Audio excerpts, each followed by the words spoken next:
So I'm gonna have a massive car crash, am I? You're an entertainer, right? Yeah, can you drive? You don't know how a car works and how to drive one, do you? So how do you know I'm gonna have a car crash? You don't. You can't drive. Can you actually design cars and mend cars, or are you a half qualified designer like me? I have a national. I could have done a higher national and I could have designed parts for engines or whole engines if I carried on.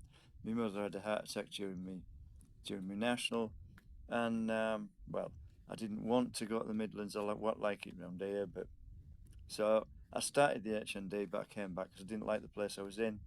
I mean, where I live, they don't steal cars and race them up and down the street at 4 o'clock in the morning like they did there. They probably don't do that there now anyway, because they're harder to steal now. I mean, that was in the days of the RS Cosworth, really, and you could open one of them with a screwdriver and start one. They've improved the locks to the point where they can't even get into them now, and they all have immobilizers on. In most cases, they're not stolen. Well, if they're stolen, they're picked up with a grab and they're wrecked anyway. They can't get into them as easily as they used to, and they couldn't steal man without an engine, could they? They'd have a job, and it hasn't got a back axle on either. But yeah, I mean, why am I going to have a crash?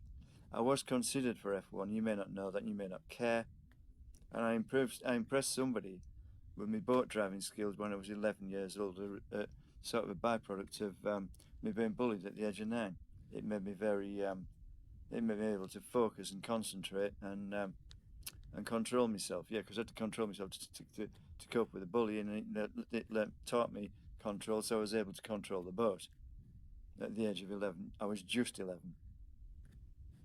So why am I going to crash my car?